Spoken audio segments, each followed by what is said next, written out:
বিসমিল্লাহির রহমানির রহিম। আসসালামু আলাইকুম ওয়া রাহমাতুল্লাহ। প্রিয় শিক্ষার্থীরা, ওয়েলকাম টু মুমিনুলস টিচিং হোম। এই ভিডিওতে তোমাদের নবম দশম ও এসএসসি পরীক্ষার্থীদের বিজ্ঞান বইয়ের একটি গুরুত্বপূর্ণ অধ্যায়, প্রথম অধ্যায়। এই অধ্যায়ের পৃষ্ঠা 5 এবং পৃষ্ঠা 6 এর কিয়দংশ আলোচনা করা হবে। এখানে আমরা আমিষ বা প্রোটিন সম্পর্কে বিস্তারিত কিছু জানতে পারবো। বাড়তি কথা না বাড়িয়ে তাই চলে যাচ্ছি মূল ভিডিওর আলোচনা অংশে।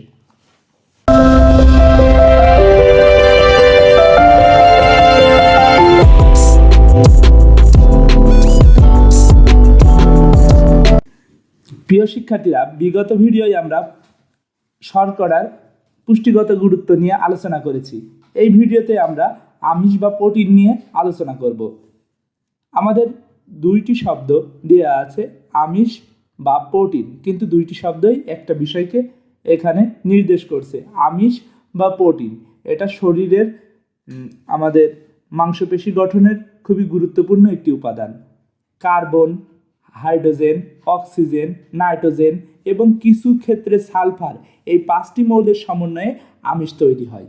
অর্থাৎ আমরা যারা আরও একটু বিস্তারিত জানি বা বৃহৎভাবে কোনো কিছু চিন্তা করি, আমরা ভাবতে পারি নিউক্লিওটাইড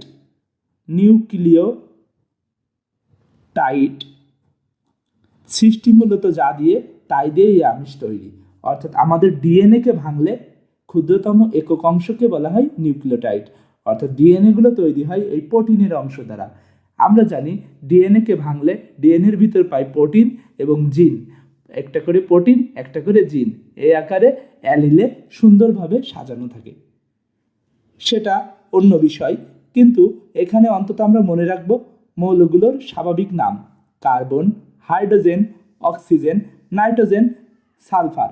একটা বিষয় দেখো খুবই গুরুত্বপূর্ণ, যে এগুলো প্রত্যেকটিই গ্যাস, কিন্তু যখন এগুলো পরস্পর মিলে একটা যৌগ গঠন করে তখন কিন্তু গ্যাস থাকে না, তখন একটা কঠিন পদার্থের ন্যায় আচরণ করে।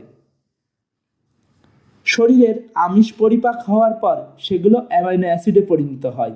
অর্থাৎ আমরা মাছ খাই, ডিম খাই, তারপর গোশ খাই, এগুলো সব কিসে পরিণত হয়? অ্যামাইনো অ্যাসিডে পরিণত হয়। আমাদের শরীর কিন্তু মাছ চেনে না, গোশ চেনে না, সে কিন্তু অ্যামাইনো অ্যাসিড চেনে। অর্থাৎ বলা যায় একটি নির্দিষ্ট আমিষের পরিচয় হয় কিছু অ্যামাইনো অ্যাসিড দিয়ে।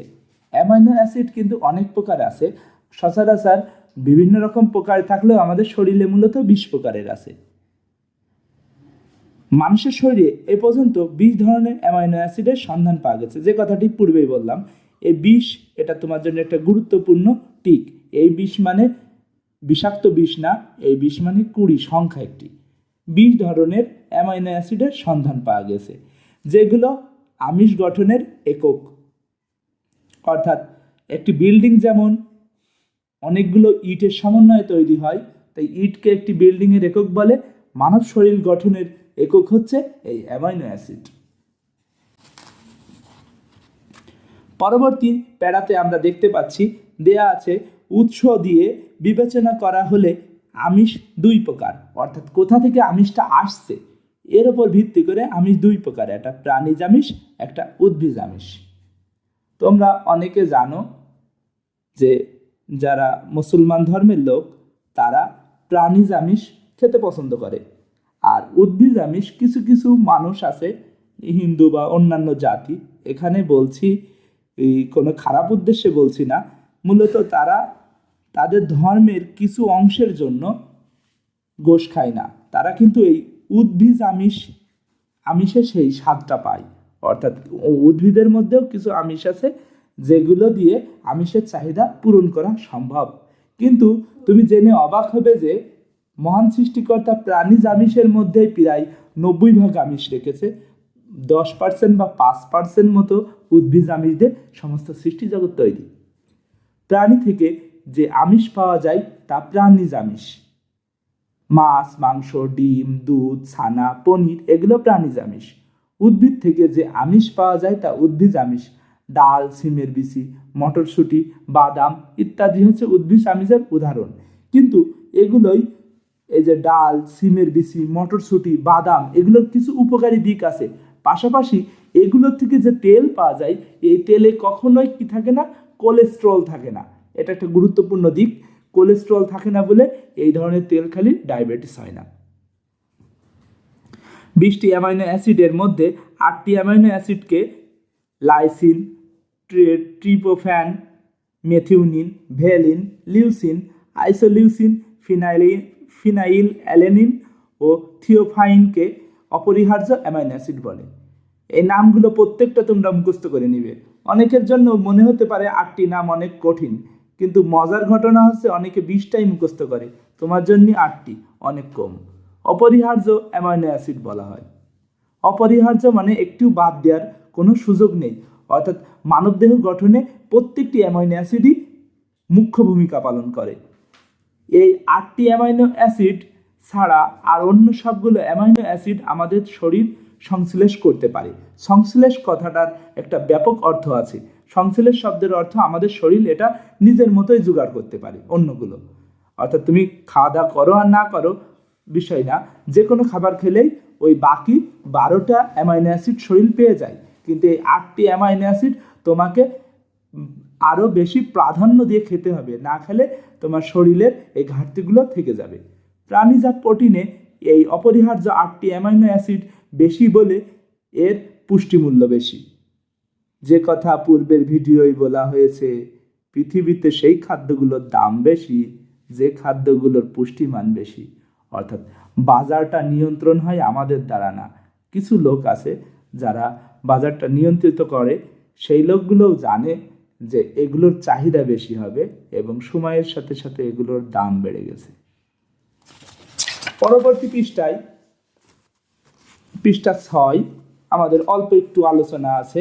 উদ্ভিজ খাদ্যের মধ্যে ডাল, সয়াবিন, মটরশুঁটি বীজ এবং ভুট্টার মধ্যে পুষ্টিমূল্য বেশি এমন প্রোটিন পাওয়া যায়। একটা জিনিস তোমরা জেনে রাখো, এই ভুট্টারও তেল হয়, ভুট্টার তেলে কখনো কোলেস্ট্রল পাওয়া যায় না। পৃথিবীর অনেক শ্রেষ্ঠ তেলের মধ্যে বাদামের তেল এবং ভুট্টার তেল খুবই গ্রহণযোগ্য, অর্থাৎ এই তেলগুলোর খারাপ দিক কম। আচ্ছা, এখানে যে কথাটা বলেছে, এখানে প্রচুর পরিমাণ প্রোটিন পাওয়া যায়। এখন ভুট্টায় যে প্রোটিনটা পাওয়া যায়, এই প্রোটিনটা শরীরের ক্ষতি করে না, বরং উপকার করে। অন্যান্য উদ্ভিজ খাদ্যে অপরিহার্য অ্যামাইনো অ্যাসিড থাকে না বলে এদের পুষ্টিমূল্য কম। দেখো, অন্যান্য উদ্ভিজ বলতে এই যে কয়টা নাম পড়েছি, ডাল, সয়াবিন, মটরশুঁটি, এই যে কয়েকটা দিয়েছে, আর হয়তো বা 4-5টা কি 6টা উদ্ভিদ আছে। তাই পৃথিবীতে বলা হয়েছিল ভিডিওর শুরুর দিকে যে উদ্ভিজ আমিষের পরিমাণ কম কিন্তু প্রাণীজ আমিষের পরিমাণ বেশি। তার কারণ হচ্ছে প্রাণীজ আমিষ, পৃথিবীতে অনেক প্রাণী আছে, প্রত্যেকটা প্রাণীর গোশ থেকেই তুমি প্রাণীজ আমিষ পেতে পারো, তার ডিম থেকে পেতে পারো, তার দুধ থেকে পেতে পারো, এমনকি তার বিভিন্ন শরীরের অংশ প্রত্যঙ্গ এগুলো থেকেও আমিষ পাওয়া যেতে পারে। সমুদ্রে রয়েছে অসংখ্য বিচিত্র ধরনের জীব, সেখানেও আমিষ পাওয়া যায়, মাছে আমিষ পাওয়া যায়, এইভাবে অনেক রকম প্রাণীতে আমিষ পাওয়া যায়, কিন্তু উদ্ভিজ আমিষের পরিমাণ পৃথিবীতে খুবই কম। প্রাণীদেহের গঠনে প্রোটিন অপরিহার্য। অবশ্যই প্রোটিন ছাড়া দেহের ক্ষতপূরণগুলো হতো না। দেহকোষের বেশিরভাগই প্রোটিন দিয়ে তৈরি, অর্থাৎ আমাদের দেহটার প্রায় সম্পূর্ণই প্রোটিন দ্বারা তৈরি। কিন্তু সম্পূর্ণ কেন বলা হয় না, তার কারণ এর সাথে কিছু অংশ আছে লিপিড। আমাদের মানব শরীর তৈরি লিপিড আর প্রোটিন দ্বারা, কিন্তু বিজ্ঞানের ভাষায় একসাথে দুটোকে বলে লিপোপ্রোটিন। লিপিড আর প্রোটিন, লিপোপ্রোটিন বানানটি তোমরা একটু সতর্কতার সাথে লিখবে, লিপিড প্রোটিন লিখবে না, লিখবা লিপোপ্রোটিন। এরপরে বলছে দেহের হাড়, পেশি, লোম, পাখির পালক, নখ, পশুর শিং, এগুলো তোমাদের প্রিয় খাদ্য? না না, এগুলো অনেক অপছন্দের খাদ্য, আমাদের দেশের লোক এগুলো পছন্দ করে না। এগুলো সবই প্রোটিন দিয়ে তৈরি। অনেক দেশের লোক আছে এগুলো খুঁজে খুঁজে খায়। আসলে আমাদের রুচিবোধ এবং আমাদের যে সামাজিক শিক্ষা, পারিবারিক শিক্ষা, তাতে এগুলো আমাদের খাওয়া হয় না।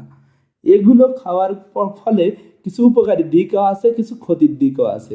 যেমন দেহের হাড়, আমরা অনেক গরু ছাগল এগুলোর হাড় খেয়ে থাকি, এতে উপকার আছে।